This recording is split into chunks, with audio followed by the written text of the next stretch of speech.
لیکن میں نے آپ کو اصول دے دیا، اصول. میں نے یہ نہیں بتایا کہ آپ مجھے حق سمجھیں، دوسرے کو حق سمجھیں، یہ نہیں کہہ رہا. میں آپ کو ایک اصول دے رہا ہوں، اصول جو اللہ اس کے رسول نے دیا ہے، کہ جس کو بھی دیکھو کہ فضیلت صحابہ بیان کرے لیکن ساتھ فضیلت صحابہ کی آڑ میں بے ادبی اہل بیت کرتا پھرے، وہ سمجھ جاؤ کہ گمراہ ہے، ہو چکا ہے، فتنہ گر ہے. اسی طرح دوسرے اگر بندے ایسے شخص کو دیکھو کہ جو اہل بیت کی محبت بیان کرے، ان کی تعظیم بیان کرے، ان کی شان بیان کرے، لیکن ساتھ صحابہ کی بے ادبی کرتا پھرے، ان پر زبان درازی کرے، کوئی بھی ہو تو اصول میں نے دے دیا نا، میں نے کسی کا نام تو نہیں بتایا، اصول دیا ہے. اگر ایسا کرے تو اس سے بھی بچ جاؤ، وہ بھی گمراہ کرنے والا فتنہ گر ہے. بس اب ہم آقا علیہ الصلوۃ والسلام کی فرامین کی روشنی میں سمجھتے ہیں کہ یہ جو میں نے کہا، آقا علیہ الصلوۃ والسلام نے اس بارے میں کیا ارشاد فرمایا. دونوں چیزوں کو اب حضور کی فرمان سے دیکھتے ہیں تاکہ بات سند ہو جائے نا. آقا علیہ الصلوۃ والسلام جو فرمائے وہ حق ہے. اب یہ دیکھیں، آقا علیہ الصلوۃ والسلام نے ارشاد فرمایا، صحابہ کرام کو برا مت کہو. برا، حضور نے فرمایا کہ میرے صحاب کو برا مت کہو، کیونکہ ان کا حضور نبی اکرم صلی اللہ علیہ وسلم کی صحبت میں گزرا ہوا ایک لمحہ، ایک لمحہ آقا کی صحبت و سنگت میں گزرا ہوا ایک لمحہ، کہ تمہاری ساری زندگی، تمہاری ساری عمر سے جو ان کی ایک لمحہ سنگت صحبت مصطفیٰ میں گزر گیا ہے، وہ صحبت و سنگت کا ایک لمحہ تمہاری ساری عمر کے عملوں سے بہتر ہے. آقا علیہ الصلوۃ والسلام کی صحبت میں جس نے ایک لمحہ گزارا، ایک لمحہ گزارا، ایک منٹ گزارا، ایک گھڑی گزاری، اور ہماری ساری عمر گزر جائے، آقا علیہ الصلوۃ والسلام کی صحبت میں گزارا ہوا ایک گھڑی ہماری ساری عمر سے اور نیکیوں سے اور عملوں سے بڑھ جائے گی اس بندے کی، اس صحابی کی جس نے ایک منٹ بھی، ایک دفعہ بھی حضور کی خدمت میں ایمان کی نگاہ سے گزار دیا. یہ حدیث رسول آگے فرمایا ان کو برا مت کہو، چونکہ تمہاری ساری عمر ہے اور ان کا ایک لمحے کا بھی تم مقابلہ نہیں کر سکتے. اب دوسری حدیث اس پر میں کوٹ کرتا ہوں. حضرت جابر بن عبداللہ رضی اللہ تعالیٰ عنہ اس حدیث پاک کے راوی ہیں. وہ کہتے ہیں قال سمعت رسول اللہ، کہ میں نے رسول اللہ سے سنا، یقول ان الناس یکثرون وان صحابی یقلون فلا تسبوہم فمن سبہم فعلیہ لعنۃ اللہ. آقا علیہ الصلوۃ والسلام نے ارشاد فرمایا، وہ کہتے ہیں حضور کو میں نے سنا حضور کی زبان مبارک سے کہ بے شک لوگوں کی کثیر تعداد میں ہے، لوگ کثیر تعداد میں، کثرت میں، عوام دنیا کثرت میں ہوگی ہیں، اور میرے صحابہ قلیل ہیں، میرے صحابہ تھوڑے ہیں، بس میرے صحابہ کو برا بلا مت کہو، اور جس نے ان کو برا بلا کہا میرے صحابہ کی شان میں ہے، گستاخی کی، بے ادبی کی، تعظیم میں، احترام میں، ان کو برا بلا کہا صحابہ رسول کو، اس پر اللہ تعالیٰ کی لعنت ہو. اللہ تعالیٰ کی، یہ کس نے کہا؟ آقا علیہ الصلوۃ والسلام فرما رہے ہیں، میں علیہ لعنت اللہ، اس پر لعنت ہو جو میرے صحابہ کو برا کہتا، میرے صحابہ کی بارگاہ میں زبان درازی کرتا، ان پر گفت و شنید کرتا ہے، ان پر زبان درازی کرتا ہے، ان کی ہستی کی شان میں، ان کی عظمت میں، ان کی فضیلت میں زبان درازی کرتا ہے، تو اس پر میں اور آپ لعنت نہیں بھیج رہے، خود محمد مصطفیٰ صلی اللہ علیہ وسلم ارشاد فرما اس پر لعنت ہے جو میرے صحابہ کی شان میں بے ادبی کرتا. تو ایسوں کو دیکھیں، ایسوں کو کہ جو صحابہ کی شان میں اہل بیت کا نام لیں، اہل بیت کی فضیلت بیان کریں، اہل بیت کے عشق بیان کریں، لیکن فضیلت بیان کرتے کرتے صحابہ کی بے ادبی کر جائیں، صحابہ کے احترام سے ہٹ جائیں، ان کی تعظیم سے ہٹ جائیں، تو سمجھ جاؤ کہ یہ فتنہ پرور ہے، یہ شیطان ہے جو آپ کو اصل راستے سے ہٹا رہا ہے. اہل بیت کی محبت بیان کرنا منع نہیں، اہل بیت کی محبت کی آڑ میں صحابہ کرام کی شان کی تنقیص کرنا یہ منع ہے. اس پر حضور نے لعنت فرمائی ہے، فرمایا اس پر یہ کام نہ کریں۔ اب تیسری حدیث اس پر میں کوٹ کر رہا ہوں، ٹائم تھوڑا ہوتا ہے نا تو 2-3 حدیثوں سے ہی کرنا، درجنوں حدیثیں ہیں اس پر۔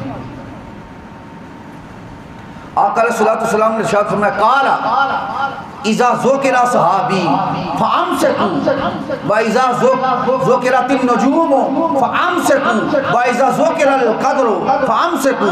آقا علیہ الصلوۃ والسلام نے ارشاد فرمایا، اب یہ دیکھیں حضور کو علم تھا، آقا علیہ الصلوۃ والسلام کی نگاہ نبوت دیکھ رہی تھی آنے والے دور میں کہ دور ایسا آئے گا کہ میرے بعد صحابہ کے درمیان، اہل بیت اطہار کے درمیان آپس میں بھی اختلاف ہو جائیں گے۔ حضور کی نگاہ دیکھ رہی تھی، آقا علیہ الصلوۃ والسلام کو علم تھا۔ اب اس کے بعد جو عوام ہے، جو امت ہے، وہ دیکھے گی کہ یہ تھا ادھر بھی گیا، یہ ایسا کرنے والا۔ اب دوسرا طبقہ ایسا موجود ہے کہ جو صحابہ کی شان فضیلت بیان کرنے کے لیے، عظمت بیان کرنے کے لیے لاکھ بار کرے، ہمارے سر کا تاج ہے، لیکن ان کا نام لے کر اہل بیت اطہار کی شان میں بے ادبی کر رہا ہے۔ میں نے خود اپنے کانوں سے کلپ سنا، ایک مولوی کہہ رہا تھا، مولوی ملا، وہ کہہ رہا تھا کہ صحابہ گمراہ نہیں ہو سکتے، آل رسول گمراہ ہو سکتے ہیں، معاذ اللہ۔ میں خود سنا، استغفر اللہ، نعوذ باللہ، لعنت ایسے عقیدے پر۔ اب دیکھیں آقا کیا فرماتے ہیں اس پر، وہ سن لیں۔ آقا علیہ الصلوۃ والسلام نے فرمایا، حضور کی نگاہ یہ بھی دیکھ رہی تھی، یہ بھی دور آئے گا۔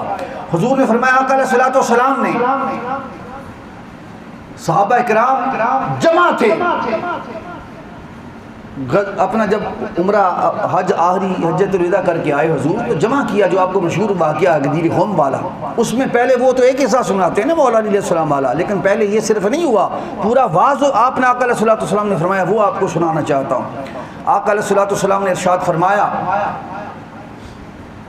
الا ایھا الناس فانما انا بشر یوشک ان یاتی رسول ربی فاجیب وانا تارک فیہ ثقلین اولہما کتاب اللہ فیہ الہدی والنور فخذوا بکتاب اللہ واستمسکوا بہ فحتی علی کتاب اللہ ورغب فیہ ثم قال واہل بیتی اذکرکم اللہ فی اہل بیتی اذکرکم اللہ فی اہل بیتی اذکرکم اللہ فی اہل بیتی۔ آقا علیہ الصلوۃ والسلام نے، تاجدار کائنات محمد مصطفیٰ صلی اللہ علیہ وآلہ وسلم نے ارشاد فرمایا، کھڑے ہو کے خطبہ فرمایا، لوگو میں تو بس ایک آدمی ہوں، ان قریب میرے رب کا پیغام آنے والا، میں چلا جاؤں گا، میرا وصال یعنی ذاری وصال مبارک ہو جائے گا، فرشتہ جل میرے پاس آ جائے گا، میں تم میں 2 عظیم چیزیں چھوڑے جا رہا ہوں، تم میں 2 عظیم چیزیں چھوڑے جا رہے ہیں، ان میں سے پہلی اللہ کی کتاب یعنی قرآن ہے، جس میں ہدایت اور نور ہے۔ اللہ کی کتاب پر عمل کرو اور اسے مضبوطی سے تھام لو۔ اور پھر فرمایا حضور نے، اور پھر آپ نے کتاب اللہ کی کتاب ترین پر عمل کرنے کی ترغیب فرمائی، فرمایا مضبوطی سے تھام لو۔ اور پھر فرمایا، اور دوسری چیز فرمایا، میرے اہل بیت ہیں، میرے اہل بیت ہیں، میں تمہیں اپنے اہل بیت کے متعلق اذکرکم اللہ، اپنے اللہ کی یاد دلاتا ہوں، اپنے اللہ کی یاد دلاتا ہوں، ایک دفعہ نہیں۔ اب دیکھیں قرآن کی بات کی تو صرف ایک دفعہ فرمایا، اپنے اہل بیت کی بات کی تو 3 دفعہ آقا علیہ الصلوۃ والسلام نے ارشاد فرمایا، 3 دفعہ فرمایا، میں تمہیں اپنے اہل بیت کی یاد، تمہیں اپنے اہل بیت کے متعلق اللہ کی یاد دلاتا ہوں، تمہیں اپنے اہل بیت کے متعلق اللہ کی یاد دلاتا ہوں، تمہیں اپنے اہل بیت کے متعلق اللہ کی یاد کراتا ہوں، 3 دفعہ یاد دلاتا ہوں۔ آقا علیہ الصلوۃ والسلام نے 3 دفعہ فرمایا، حضور یہ 3 دفعہ کیوں فرما رہے ہیں کہ میرے بعد میرے اہل بیت کا دھیان رکھنا؟ 3 دفعہ، ایک قرآن کا اور ایک میری، پتا تھا قرآن پر جھگڑا نہیں ہوگا، جب بھی کوئی منکر ہوگا، جب بھی کوئی زبان درازی کرے گا میری اہل بیت پر کرے گا، اس لیے حضور نے 3 دفعہ ارشاد فرمایا، میری اہل بیت کا دھیان رکھنا، میری اہل بیت کا دھیان رکھنا، میری اہل بیت کا تمہیں اللہ کے متعلق یاد کراتا ہوں۔ پھر دوسری جگہ آقا علیہ الصلوۃ والسلام نے ارشاد فرمایا، دوسری حدیث میں فرمایا، اسے مضبوطی سے تھامے رکھنا۔ کیوں تھامے رکھنا؟ ان تمسک، تو اس کو مضبوطی کے ساتھ، اس کے ساتھ جڑ جانا، لپٹ جانا میری اہل بیت کے ساتھ. لن تضلوا بعدی کہ میرے بعد تم ہرگز گمراہ نہیں ہوگے. اگر میری اہل بیت کا دامن کو تھام لیا، میرے حسن سے جڑ گئے، میرے حسین سے جڑ گئے، فاطمہ الزہرا کا وہ دامن کا تھام لیا، علی شیر خدا کی غلامی اختیار کر لی، فرمایا ان سے جڑے تو تم گمراہ نہیں ہوگے. حضور کہہ رہے ہیں میری اہل بیت سے جڑنے والا بھی گمراہ نہیں ہوگا. اور مولوی کا بیڑا غرق ہو رہا ہے، وہ کہہ رہا ہے کہ معاذ اللہ پوری اہل بیت بھی گمراہ ہو سکتی. استغفر اللہ نعوذ باللہ. جو ان سے جڑ جائے وہ گمراہ نہیں ہوتا. حضور فرما رہے ہیں، حدیث مسلم شریف ہے، آقا فرمائے جو ان 5 تن سے جڑ جائے، اہل بیت سے جڑ جائے، وہ بھی گمراہ نہیں ہوگا. حضور یہ کہیں اور کوئی یہ کہتا پھرے کہ معاذ اللہ کے آل رسول گمراہ ہو سکتی ہے. اس سے بھی بڑا کوئی بدبختی اور ایمان سے خارج ہونے کا کوئی اور زبان درازی کا جملہ ہے. آقا علیہ الصلوۃ والسلام نے آگے سنی، فرمایا وَلَن يَتَفَرَّقَا حَتَّى يَرْدَ الْحَوْضَ فَانظُرْ كَيْفَ تَخْلُفُونِي فِيهِمَا. آقا علیہ الصلوۃ والسلام نے فرمایا بھائی حوض کوثر پر بھی اللہ کی کتاب قرآن جو رت کی رسی ہے اور میرے اہل بیت دونوں جڑے ہوئے ہیں، اور فرمایا یہ دونوں ہرگز جدا نہیں ہوں گے، کٹے چلیں گے، حوض کوثر پر بھی آئیں گے تو اور اہل بیت اور قرآن کٹھے آئیں گے جس طرح علی اور قرآن ساتھ کٹھے آئیں گے. یعنی یہ اتنے جڑے ہوئے ہیں.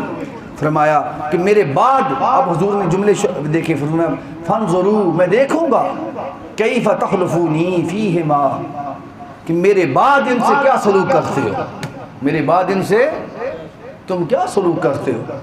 آقا علیہ الصلوۃ والسلام فرما رہے ہیں وہ کیسا ایمان اپنا خراب کرنے والا بندہ ہے اور دوسروں کے ایمان برباد کر رہا ہے، جو معاذ اللہ اہل بیت طہار کی شان میں اتنی جملے بولنے کی گستاخی اور بے ادبی، اور یہ اہل سنت کا نام لے کر، اہل سنت کا نام لے کر یہ جملے بول رہا ہے. بدبختی کی انتہا ہو گئی، ظلم کی انتہا ہو گئی، جہالت کی انتہا ہو گئی. ایسا جملہ بولنا.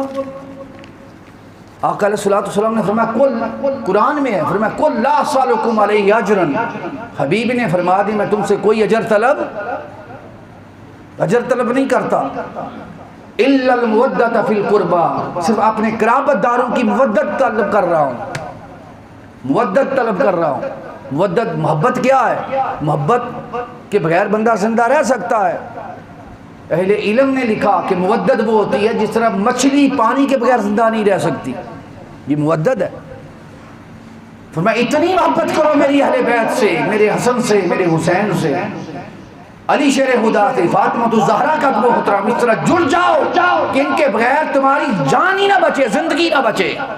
اتنی محبت ہو، یہ گمراہ نہیں ہو سکتے.